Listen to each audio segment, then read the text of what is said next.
Hello everyone, आज इस lecture के अंदर हम बात करने वाले हैं डाइजेस्टिव सिस्टम के एक ऑर्गन जैसे कि कहते हैं फेरिंग्स, उसके बारे में। तो यहाँ पे हम देख सकते हैं फिगर के अंदर। तो क्या ये फेरिंग्स सिर्फ डाइजेस्टिव सिस्टम का ही पार्ट बनाता है या फिर किसी और सिस्टम का भी ये पार्ट होता है, उसके बारे में हम आगे पढ़ेंगे। उससे पहले मैं आप सभी को ये कहना चाहूँगी कि इसके प्रीवियस जितने भी पार्ट्स हैं डाइजेस्टिव सिस्टम के अंदर, लाइक माउथ है, टीथ है, टंग, जिसके बारे में मैंने प्रीवियस वीडियोस के अंदर डिस्कस किया है, उसे आप ज़रूर देखें, जिनका लिंक मैंने डिस्क्रिप्शन बॉक्स में दिया है। बिकॉज किस तरीके से हम फूड को जब इंजेस्ट करते हैं तो कई प्रोसेसिंग से जब ये गुजरता है तो ये कैसे प्रॉपर होता है, कैसे वेरियस डाइजेशंस होते हैं, उस सब चीज़ों को हम इजीली कनेक्ट कर सकते हैं। Okay, so you can watch these all videos. Now let's see pharynx. क्योंकि हमने सबसे पहले देखा था कि माउथ, ओरल कैविटी के बाद जो नेक्स्ट पार्ट जीआई ट्रैक्ट के अंदर जो आता है, ओके, एक था GI tract and one is accessory organ.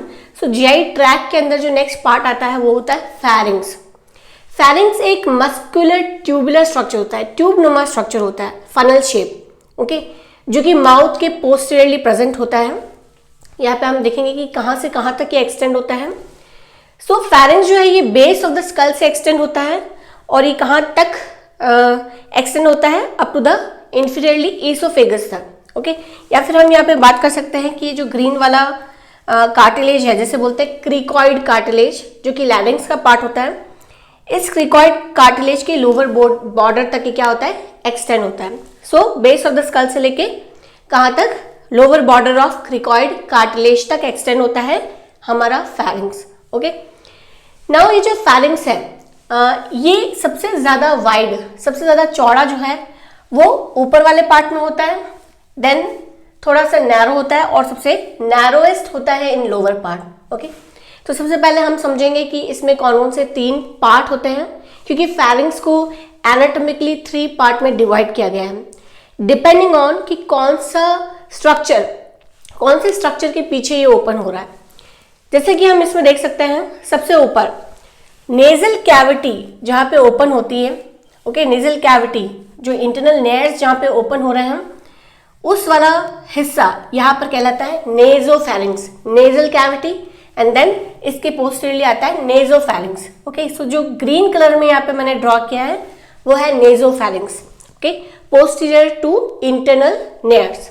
तो नेजोफेरिंग्स जो पार्ट है ये सबसे ज्यादा वाइड पार्ट होता है और इस पार्ट के जरिए ओनली एयर क्या होती है, ट्रांसमिट होती है। क्योंकि अभी मैंने कहा कि डाइजेस्टिव सिस्टम के अलावा ये एक और सिस्टम का पार्ट बनाता है और यहाँ पे हम देख सकते हैं ये रेस्पिरेटरी सिस्टम का एक और पार्ट बनाता है।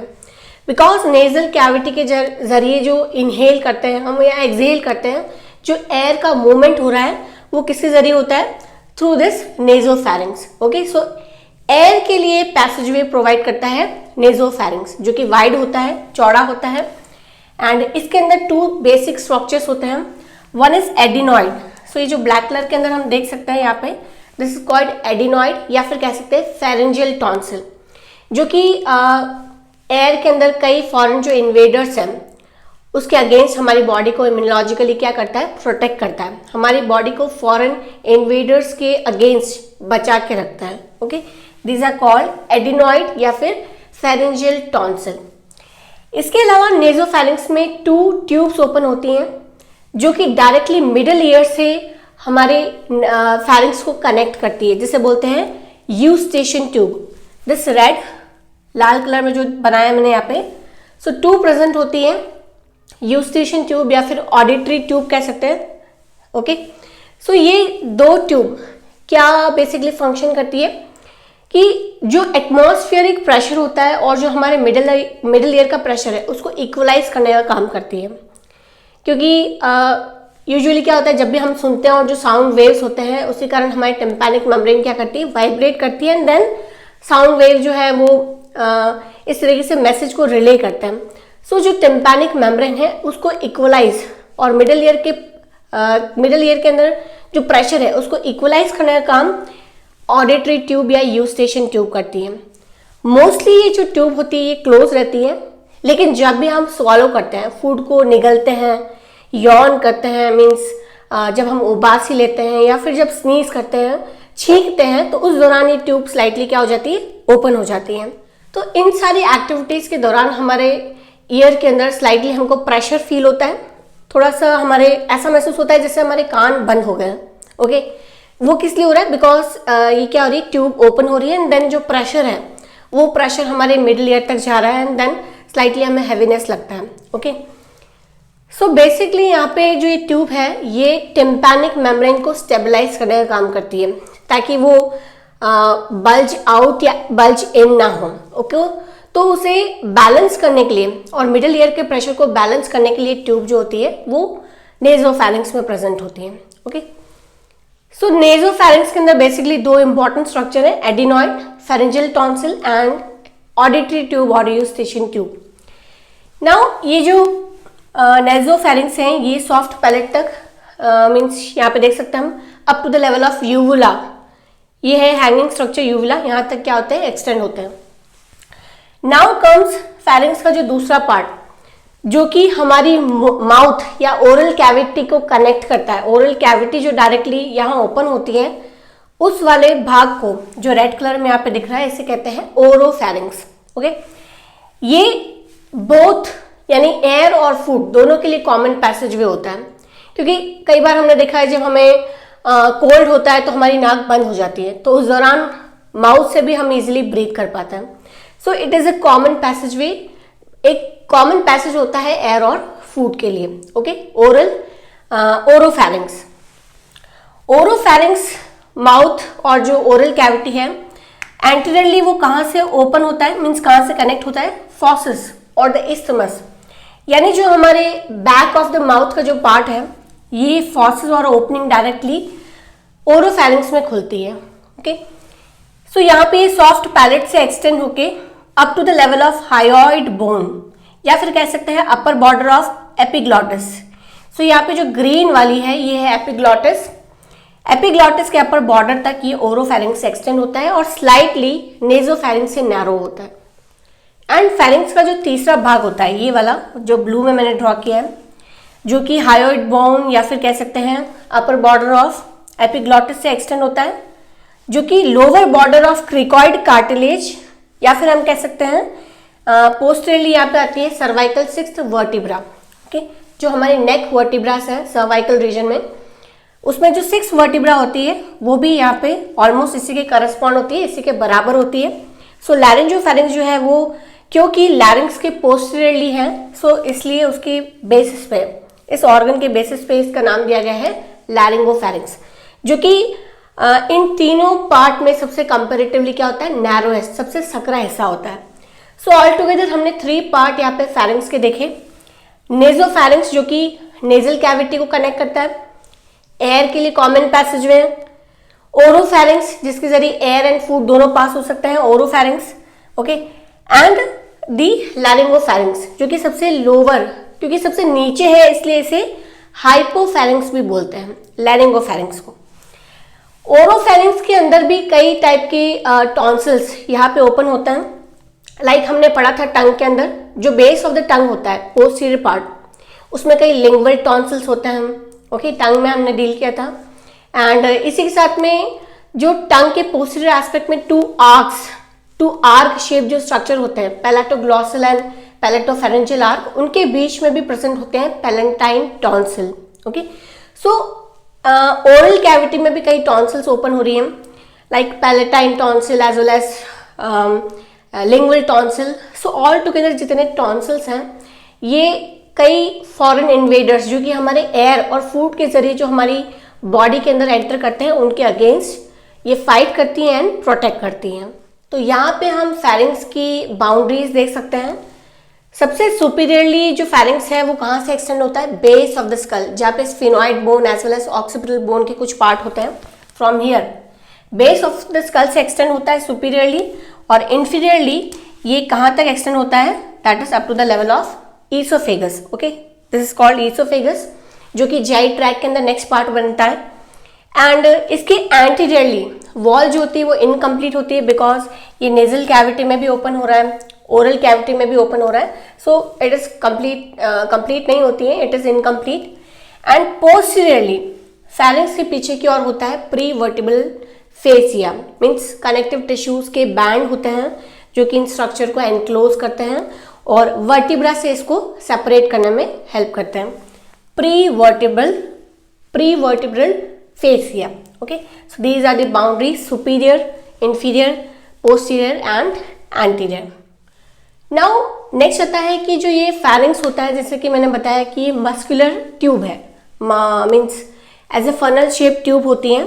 सो ट्यूब है तो बट ऑब्वियस है कि उसके बीच में ल्यूमन होगा, होलो स्पेस होगा एंड इसकी जो वॉल होगी मीन्स ये जो ट्यूब है उसकी एक वॉल भी होगी।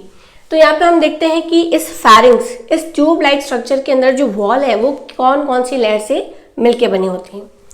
सो यहाँ पे हम देख सकते हैं कि सबसे इनर मोस्ट, सबसे अंदर की ओर, बिकॉज यहाँ पे है lumen, this is the lumen, और ल्यूमन को फेस करती है, ल्यूमन की सबसे इनर एस्पेक्ट पे जो होती है उसे बोलते हैं म्यूकोजा। म्यूकोजा के बाद जो ये व्हाइट स्पेस जो दिख रहा है ये लाइनिंग होती है सब म्यूकोजा की। देन उसके इंटीरियरली प्रेजेंट होती है pharyngobasilar fascia, this red one is called pharyngobasilar fascia. And इसके बाद आती है मसल लेयर। सो यहाँ पर इंपॉर्टेंट ध्यान देने वाली बात यह है कि फेरिंग्स के अंदर 2 टाइप ऑफ मसल्स होती हैं एंड इनका जो अरेंजमेंट होता है वो क्वाइट डिफरेंट होता है, अलग होता है, क्योंकि इसमें जो आउटर होती है, बाहर की ओर जो होती है वो सर्कुलर मसल फाइबर्स होती हैं। मीन्स अगर ये ट्यूब है तो सर्कुलर मसल फाइबर्स कैसे होगी, जो इसे सराउंड करेगी। एंड इसके इनर में जो होती है, अंदर की ओर जो होती है, जो मैंने अभी यहाँ पे ड्रॉ नहीं की है, बट इनर जो होती है वो क्या होती है, लॉन्जिट्यूडनल मसल फाइबर्स। ओके, सो इसका बहुत ही इंपॉर्टेंस है, बिकॉज जब हम फूड को इंजेस्ट करने के बाद जब स्वॉलो करते हैं हम, तो फेरिंग्स हेल्प करता है फूड को डीग्लूटेशन या फिर कह सकते हैं स्वॉलोइंग में, और फूड को प्रोपेल करता है टुवर्ड द ईसोफेगस। सो ये किस वजह से हो पाता है, बिकॉज यहाँ पे प्रेजेंट है special type of muscle arrangement जो कि कॉन्स्ट्रिक्ट होती हैं एज वेल एज फेरिंग्स को एलिवेट करने में हेल्प करती है एंड फूड को प्रोपेल डाउन करने में मदद करती है। तो सबसे पहले हम देखेंगे आउटर लेयर। आउटर जो होती है, बाहर की ओर जो मसल लेयर होती है, वो बेसिकली 3 कॉन्स्ट्रिक्टर्स बनाती हैं। कॉन्स्ट्रिक्टर नाम से समझ में आ रहा है कि ये क्या कर रही है, मसल फाइबर को कॉन्स्ट्रिक्ट यानी नैरो, और वॉल को मीन्स जो ट्यूब है उसको क्या करती है, प्रेस करने में हेल्प करती है, नैरो करने में हेल्प करती है। Okay, so there is a superior constrictor, middle and inferior based on their position, जहाँ पे इनकी पोजिशन है उसके बेसिस पे है। बट यहाँ पे हम देख सकते हैं कि जो कॉन्स्ट्रिक्टर्स हैं ये एक दूसरे को ओवरलैप करते हैं, जैसे कि एक कप के अंदर दूसरा कप रखा हुआ होता है। सो सबसे जो नीचे वाला कप होता है वो बट ऑब्वियस है कि वो इसके ऊपर वाले कप को क्या करता है, सराउंड करता है। तो उसी तरीके से यहाँ देख सकते हैं हम इंफीरियर कॉन्स्ट्रिक्टर मिडिल को सराउंड करती है एंड मिडिल जो है वो सुपीरियर को सराउंड करती है। So these are the constrictors pharyngeal. कौन से कॉन्स्ट्रिक्टर्स है, superior, middle, inferior, pharyngeal constrictors. Okay, और ये क्या होती है, ये होती है आउटर सर्कुलर मसल कोट। बाहर की ओर जो सर्कुलर मसल लाइनिंग होती है वो इन 3 कॉन्स्ट्रिक्टर से मिलके बनी हुई होती है। नाउ जो लॉन्जिट्यूडनल होती है, लॉन्जिट्यूडनल में भी बेसिकली 3 होती हैं। एक होती है स्टाइलोफेरेंजस, नाम से समझ में आ रहा है कि इसका जो ओरिजिनेशन है वो कहाँ से हुआ है, स्टाइलॉइड प्रोसेस है।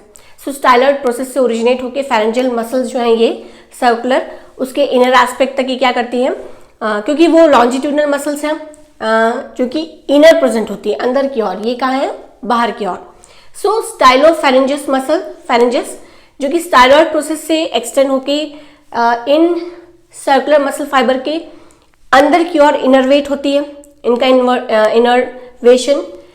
देन सेकंड होती है पैलेटोफेरेंजस, पैलेट यानी सॉफ्ट पैलेट से एक्सटेंड होती है एंड देन अगेन कहाँ पे इनरवेट हो रही है, इंसर्ट हो रही है in the inner aspect of these constrictors. Okay, and third होती है सैल्पिंगोफेरेंजस जो कि सैल्पिंगो मीन्स ऑडिटरी ट्यूब से एक्सटेंड होती है, वहां से ओरिजिनेट होती है और इन कॉन्स्ट्रिक्टर के इनर एस्पेक्ट पे इनरवेट होती है, इंसर्ट होती है। Okay, so these are the longitudinal muscle fibres, stylopharyngeus, palatopharyngeus and salpingopharyngeus, जो कि longitudinal muscle fibre in circular constrictors के अंदर की ओर प्रेजेंट होती है। Okay, now the outer most, जो कि सबसे बाहर की ओर होती है इस वॉल के अंदर, इसे बोलते हैं बक्कोफेरेंजियल फेसियाज। सो ये जितने फेसियाज हैं, these are the bands of connective tissues, जो कि स्ट्रक्चर्स को बाइंड करने में एज वेल एज सेपरेट करने में हेल्प करते हैं। So this is the wall, जो कि फेरेंक्स की जो वॉल होती है वो इन सारी लाइनिंग से मिलकर बनी होती है फ्रॉम इनर टू आउटर। और यहाँ पे मैंने इन्हीं सारी तीनों जो फेरेंजियल कॉन्स्ट्रिक्टर्स हैं उन्हें इलेबोरेट करके यहाँ पे ड्रॉ किया है कि सबसे सुपीरियर जो है वो मिडल के जरिए क्या होती है, ओवरलैप, एंड मिडल जो है वो इंफीरियर के जरिए क्या होती है, ओवरलैप। बट यहाँ पे इंफीरियर कॉन्स्ट्रिक्टर अगेन 2 में डिवाइड है डिपेंडिंग ऑन देयर ओरिजिनेशन, की वो कहाँ से ओरिजिनेट हो रही हैं। लाइक यहाँ पे हम देख सकते हैं थायराइड एंड क्रिकॉइड कार्टिलेज, जो कि लैरिंग्स का पार्ट बनाते हैं।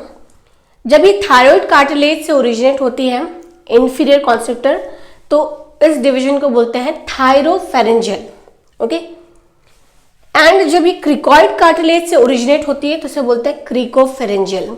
सो इंफीरियर कॉन्स्ट्रिक्टर में अगेन 2 डिवीजन है, थायरोफेरेंजियल एंड क्रिकोफेरेंजियल। एंड लेटर ऑन ये क्रिकोफेरेंजियल जो है वो ईसोफेगस के अंदर क्या हो जाती है, मर्ज हो जाती है, ओके। इसी को कंटिन्यूएशन में इसी का जो कंटिन्यूएशन पार्ट है वो ईसोफेगस के अंदर चला जाता है।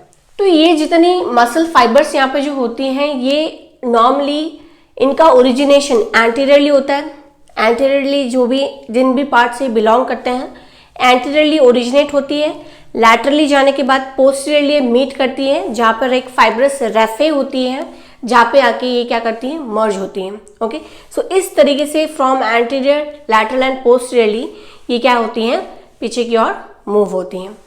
तो यहाँ पे हमने इस वीडियो के अंदर फेरिंक्स के बारे में समझा, जो कि जीआई ट्रैक्ट का पार्ट बनाता है।